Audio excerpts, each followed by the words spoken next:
Hello, this is a response to this video. I will leave a link in the description.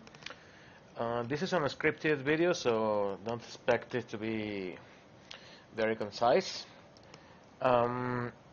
So the problem that I have with this video is the fact that the conclusion of your video says that we need to accept that we need to give out our privacy. I don't want to say privacy, but I'm gonna go with privacy for now. You say, the thing is, you do with your own things whatever you want to do. So if you put in a protection trying to stop me from cheating, it is my computer. I can always skip that protection. Like, okay, if I know that Valorant or whatever anti-cheat program is going to try to prevent me from cheating, that means that I can prepare the kernel beforehand to skip the protection. So what I'm trying to say here is that hackers or the people who are trying to hack in a game will always have the advantage on this cat and mouse game. So that's something that we cannot change. They will always have that advantage, and we should not give out terrain to do things that we should not be taking as normal. The fact that we are saying, okay, we need to accept this because this is going to stop cheaters, no, it's not. It is not going to stop cheaters. And I don't like the fact that a game is going to be running on my on kernel level in my computer the whole time. Like, I'm not the game, the anti-cheat protection. It is a small program, whatever you want, but still, I don't like it. We should not be getting into this situation.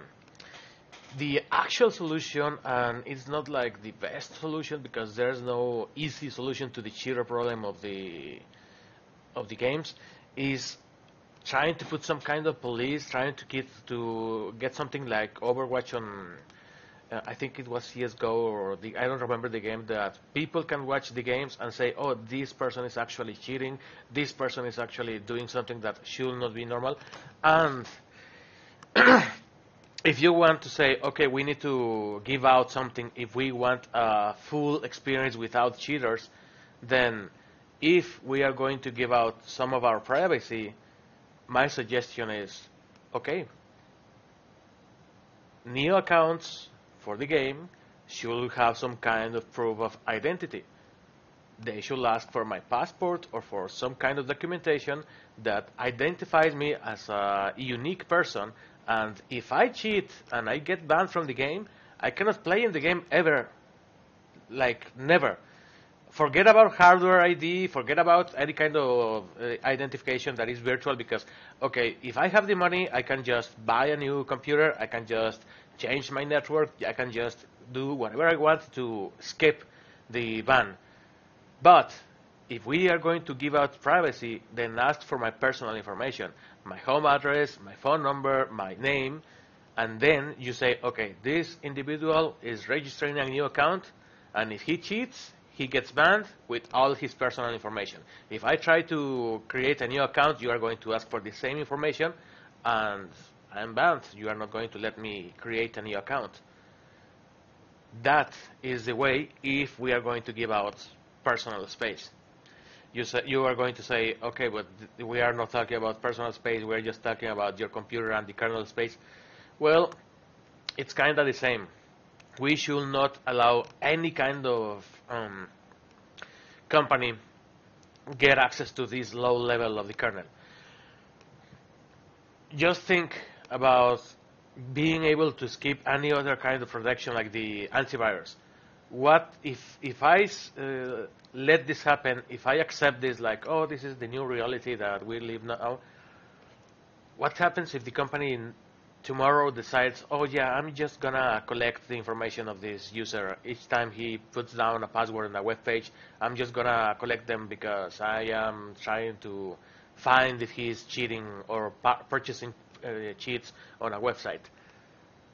No, from my point of view, we should not accept that Valorant is installing itself into a kernel level driver in the computer. If Valorant is I don't know exactly how this anti-cheat program works. I haven't explored it, but assuming that it actually modifies and patch the Windows kernel, this is something that we should not accept as gamers and as computer users. We should not accept this ever. Cheaters will always have a way to work around. We should look for other solutions.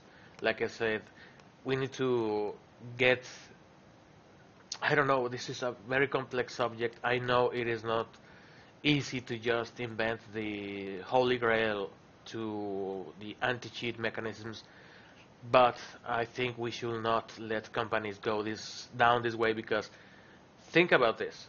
It is your computer. It is the hacker's computer. Any kind of protection that you place there, we have a history of this, like 10, 20, 30 years of anti-cheats, and I'm not talking about cheating in game. I'm talking about protections for copyright on games. People, the users, always have the advantage because they can just look out for the code. They can look out for the machine code. They can interpret the code, and you can just put a patch on top of it. At the end of the day, if I want to really, really, really cheat, I can run Windows in a virtual machine, and I have full control over this protection. So what is next? The next step is going to be, oh, you want to play this game, you need to install this special hardware that is going to monitor your computer. So we make sure that you are not running a virtual computer or something like that. I think us as casual users, it is inevitable that we are going to find cheaters sooner or later on our games.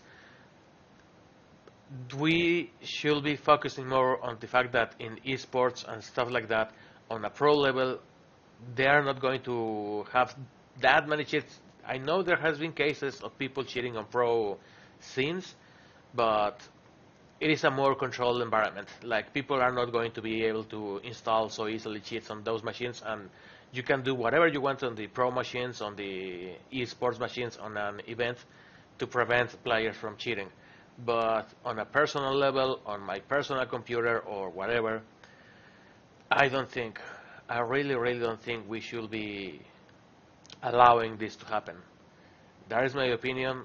I leave it for your consideration, and thank you for listening.